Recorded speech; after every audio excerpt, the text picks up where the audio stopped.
Halo, shalom guys. Kembali lagi bertemu dengan saya di mata pelajaran bisnis online. Di video kali ini saya akan melanjutkan materi mengenai komponen dan jenis-jenis bisnis online. Di video ini ada dua bahasan ya yang kita akan bicarakan. Yang pertama itu komponen, kemarin udah dibahas di pertemuan di hari Senin.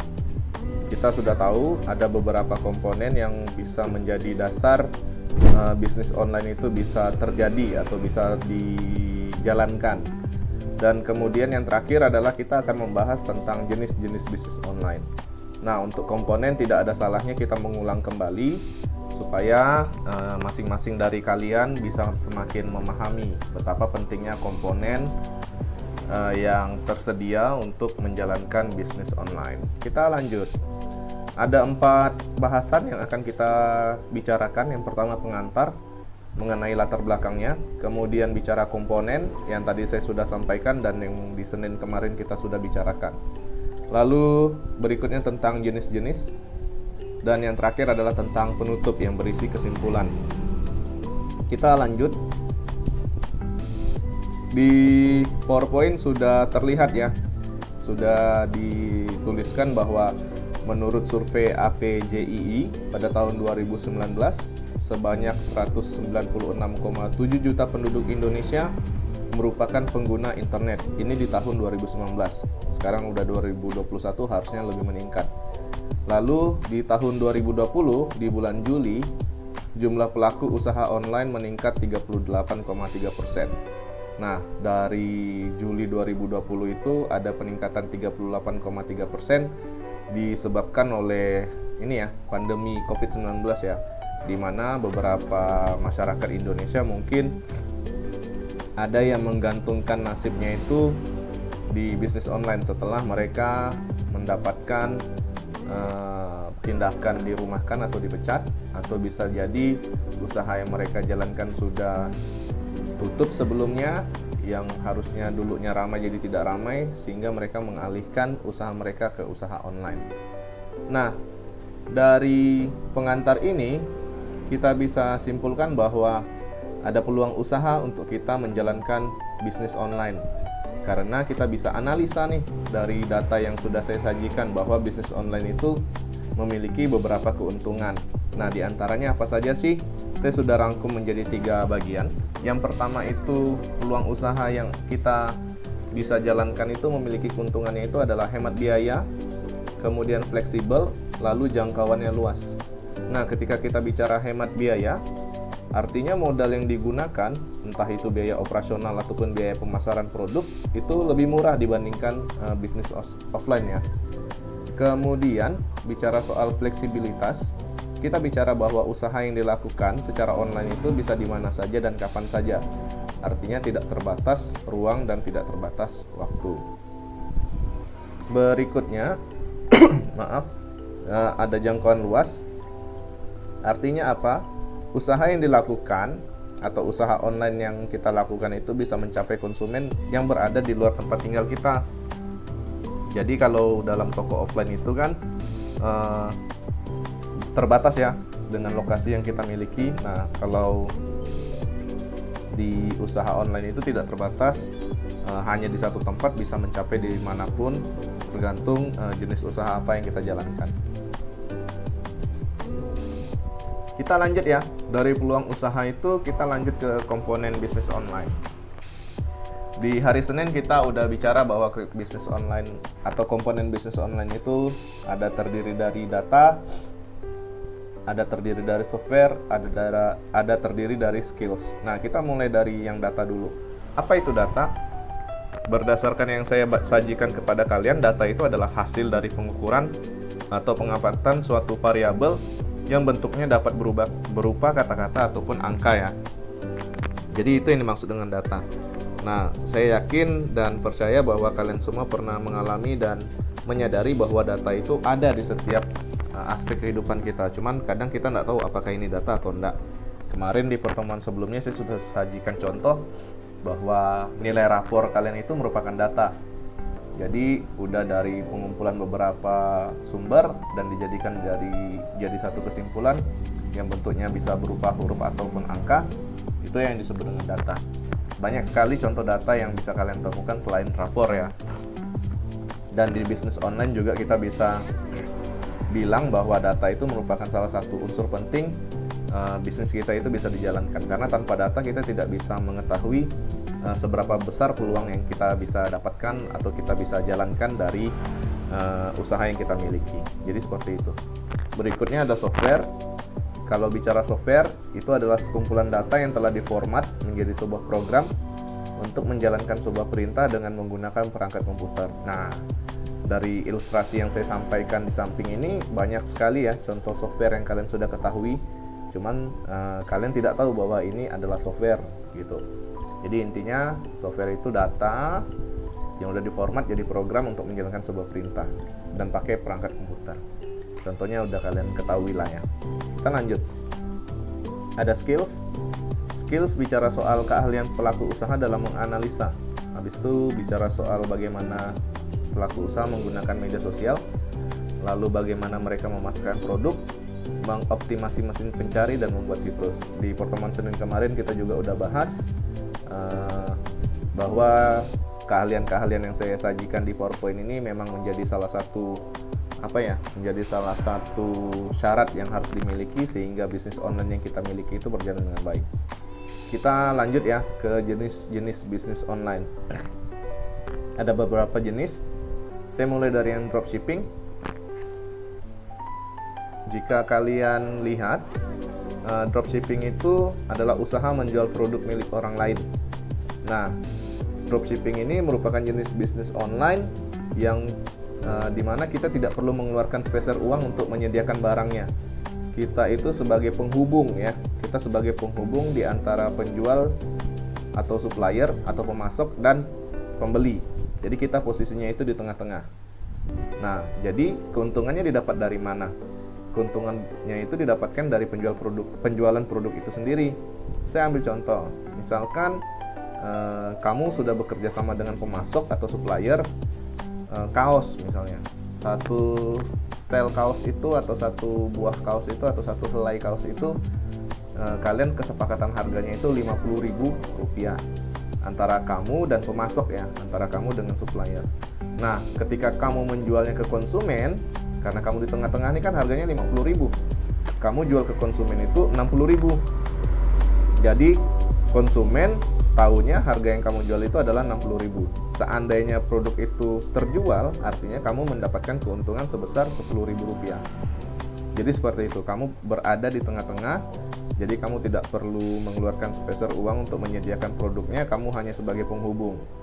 Tanpa harus diketahui konsumen siapa pemasok barangmu. Intinya kamu dan pemasok itu sudah melakukan perjanjian. Jadi seperti itu. Seandainya terjadi nih transaksi atau produk kaosnya itu laku gitu, bagaimana cara kerjanya? Jadi gini, konsumen mentransfer sejumlah uang sesuai dengan harga ke kamu sebagai dropshipper atau yang menjalankan dropshipping. Nanti dari kamu menyetorkan sejumlah uang berdasarkan harga kesepakatan yang sebelumnya. Jadi misalkan satu kaos kan tadi Rp50.000 ya. Jadi seandainya konsumen itu belinya 2, berarti kan 2 kalau dengan harga konsumen kan Rp60.000 dikali 2 kan Rp120.000. Berarti si konsumen transfer ke kamu Rp120.000. Nah, kamu mentransfer ke pemasok atau supplier cukup Rp100.000 karena kan kesepakatan harganya tadi Rp50.000 per buah. Jadi kamu cukup mentransfer Rp100.000. Rp20.000 itulah sebagai income source kamu atau sumber pemasukanmu. Nah, proses pengirimannya bagaimana? Dari supplier langsung ke konsumen tanpa harus melewati kamu lagi. Jadi seperti itu. Saya harap kalian paham ya dengan maksud dengan dropshipping. Jadi seperti itu. Jadi bisnis yang sangat menjanjikan saat ini, di mana kamu tidak perlu keluar duit untuk nyetok barang, cukup kamu sebagai penghubung. Intinya ada rasa kepercayaan satu sama lain antara dengan dropshipper dengan pemasok untuk kesepakatan harga dan tidak ada saling rasa curiga hingga terjadinya kecurangan. Intinya kayak gitu. Berikutnya ini yang saya tadi sampaikan, dropshipper dan supplier menyepakati harga, kemudian dropshipper menjual produk ke customer atau konsumen ya dengan harga jual di luar harga kesepakatan kayak tadi. dropshipper dengan supplier sepakat harganya 50.000, dropshipper jual ke customer itu 60.000. Jadi per unit atau per item untungnya 10.000. Apabila ada transaksi, customer bayar duitnya ke dropshipper, nanti dropshipper bayar duitnya ke supplier. Jadi kayak tadi 120.000 dibayarkan ke dropshipper, nanti dari dropshipper ke supplier bayar 100.000 karena 20.000 itu keuntungan pribadi dari dropshipper. Nanti proses pengirimannya supplier langsung kirim ke customer tanpa harus melewati dropshipper. Jadi seperti itu. Kita lanjut ke affiliate marketing. Kurang lebih sama dengan dropshipping. Bedanya adalah sumber pemasukannya. Jadi kalau tadi di dropshipping itu sumber pemasukannya atau income source-nya itu adalah keuntungan dari unit barang yang dijual, kalau ini bicara komisi penjualannya. Jadi cara kerjanya kurang lebih sama. Pelaku affiliate marketing itu bekerja sama dengan pemasok untuk harga dan jenis barang yang dijual. Jadi nanti misalnya si pemasok dengan pelaku affiliate marketing ini menjual produk kaosnya itu 60.000. Nah, nanti pelaku affiliate ini tidak boleh jual harganya 70.000 atau 80.000, tetap harganya 60.000 ke konsumen. Nah, nanti seandainya konsumen tertarik, cukup bayar 60.000 ke pelaku affiliate. Nanti pelaku affiliate nyetor nih ke supplier, tetap harganya 60.000, tidak ada yang kamu ambil selisihnya, tetap 60.000. Nah, dari mana dapat keuntungannya, Pak? Biasanya komisi penjualannya itu per bulan. Jadi misal dalam satu bulan itu kamu mampu menjual 100 pakaian misalnya 100 pakaian, dan kamu sebelumnya udah perjanjian sama supplier itu komisi penjualanmu itu adalah 20% per bulan. Jadi seandainya satu pakaian itu 60.000, kamu mencapai target misalnya 100 helai, kamu dapat 6 juta kan. Nah, kamu dapat komisinya itu 20%. 20% dari itu tuh 1.200.000. Jadi lumayan ya. Jadi hitungannya itu kayak gitu. Kamu mendapatkan uang dari komisi penjualanmu per bulan. Dan komisinya itu besarannya itu tergantung dengan kesepakatan dari supplier atau pemilik barangnya. Sama, kamu nggak perlu keluar duit untuk beli barang. Intinya kamu jual produknya, nanti dapat komisi setiap bulannya dari apa yang udah kamu jual. Jadi seperti itu. Itu affiliate marketing. Berikutnya blogging. Ini yang kemarin udah kita bahas. Blogging itu bicara soal bagaimana kita membuat konten dalam bentuk tulisan ya. Intinya yang membuat tulisannya itu bermanfaat dan menarik. Nah, blogging ini bisa menjadi sumber pendapatan buat kita juga ketika kita menjalankan bisnis online. Nah, caranya bagaimana kalau kita bisa mendapatkan duit dari penulisan blog? Yang jelas pertama kita gunakan platform atau situs yang recommended ya, yang memfasilitasi pembuatan blog. Ada WordPress dan ada Blogspot. Lalu kemudian kita buat konten yang bermanfaat. Buat konten yang bermanfaat di sini artinya sesuai dengan selera pembaca. Jadi bukan karena selera dirimu. Kemudian tingkatkan kualitas mesin pencari. Jadi di sini maksudnya ketika kamu sudah punya blog dan ketika kamu sudah membuat konten tulisan, pastikan konten tulisan yang ada dalam blogmu itu terbaca oleh Google ketika orang ingin mencari. Jadi seperti itu. Dan yang terakhir kita wajib untuk mempromosikan blog yang kita punya atau tulisan yang kita punya di internet, di situs blog itu melalui media sosial. Jadi jangkauan pembacanya semakin luas. Jadi seperti itu. Berikutnya ada freelance. Apa itu freelance? Freelance itu adalah usaha menawarkan jasa atau keahlian yang dimiliki kepada orang lain tanpa terikat jam kerja. Artinya kamu tidak bekerja atas nama perusahaan orang lain, kamu bekerja atas dirimu sendiri karena kamu memiliki skill. Lalu kamu menawarkan usaha dan skill yang kamu miliki itu ke situs khusus penyedia freelance, atau menawarkan ke perusahaan-perusahaan yang membutuhkan jasamu. Nanti kalian tinggal deal-dealan proyeknya bagaimana, berapa harga dari usaha yang kalian kerjakan atau proyek yang kalian kerjakan. Kemudian kalian akan sepakati berapa lama waktu pengerjaan dan berapa jumlah bayarannya. Ketika sudah selesai, kalian sebagai pelaku freelance itu mengirimkan hasil kerjanya kepada klienmu atau kepada perusahaan yang tadi membutuhkan jasamu. Sehingga nanti ketika udah fix, sudah finish, kamu mendapatkan bayaran. Nah, jasa-jasa apa saja yang termasuk freelance? Banyak sekali ya. Mulai dari pembuatan web, lalu misalnya desain grafis, atau desain audio visual, misalnya pembuatan video, atau pembuatan iklan. Banyak sekali ya sekarang ya. Udah banyak sekali usaha-usaha freelance yang bisa bekerja sama dengan perusahaan-perusahaan besar dan mereka memiliki pendapatan dari skill yang mereka miliki. Ini salah satu jenis bisnis online yang lagi menjamur dan mulai merambat makin naik kayak gitu. Berikutnya online tutor. Saya yakin kalian semua udah tahu, online tutor itu jasa penyedia pembelajaran jarak jauh. Sederhananya, online tutor ini adalah bisnis yang menawarkan jasa pendidikan. Jadi kalian tidak perlu ketemu tatap muka langsung, lewat media platform digital, kalian bisa belajar, kalian bisa dapat ilmu. Contohnya banyak ya. Yang paling kalian ketahui adalah Ruang Guru. Jadi seperti itu online tutor. Berikutnya, sosial media marketing. Saya yakin juga kalian udah tahu bahwa sosial media marketing itu adalah bagaimana kita menjual produk, barang, atau jasa dengan media sosial. Kalian bisa ketahui banyak hal di sini karena kalian semuanya rata-rata pengguna media sosial. Siapapun pernah mencoba peluang menjual barang, jasa, produk melalui platform media sosial dengan harapan bisa mendapatkan keuntungan. Saya tidak perlu bicara banyak di sini ya, karena saya yakin kalian udah tahu. Berikutnya ada influence marketing. Influence marketing ini kurang lebih sama dengan media sosial tadi ya. Cuman bedanya adalah kamu memasarkan produk orang lain, kamu jual produk orang lain atau kamu jual produk dirimu sendiri dengan memanfaatkan persona yang kamu miliki. Persona di sini itu wajah sosial. Jadi kamu ciptakan karaktermu sendiri di dunia maya atau di dunia internet untuk menarik calon konsumen. Jadi istilahnya endorser ya. Jadi kamu memanfaatkan kelebihan fisikmu yang kamu miliki ataupun keunikan yang kamu miliki.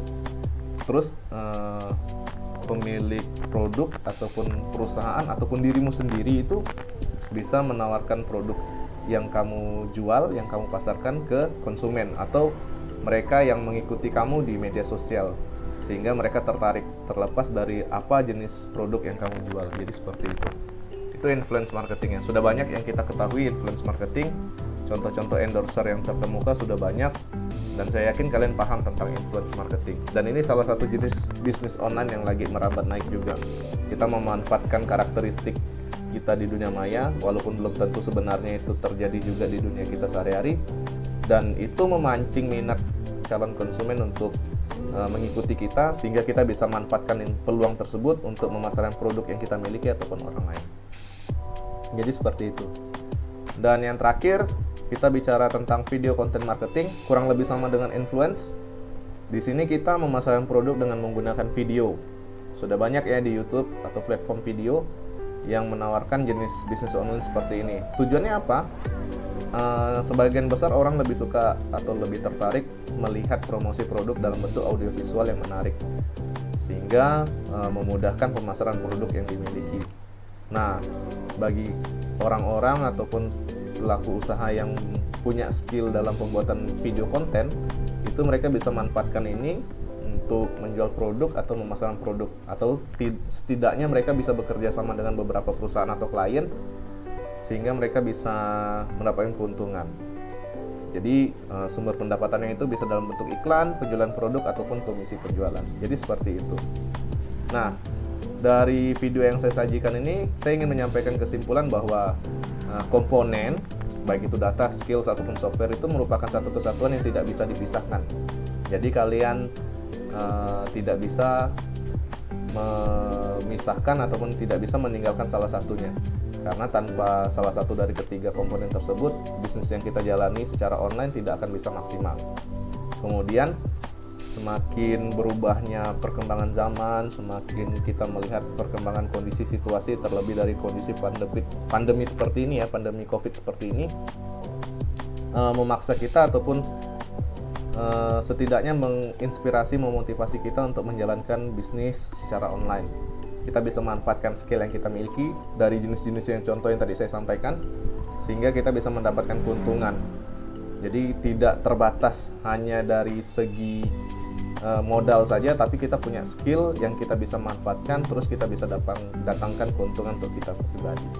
Saya pikir itu saja video materi dari saya. Saya minta maaf kalau saya belepotan ngomongnya. Saya juga minta maaf kalau ada kekeliruan dalam tutur kata saya. Saya harap ini bisa bermanfaat buat kalian. Terima kasih ya. Semoga bermanfaat. Shalom guys, Tuhan memberkati.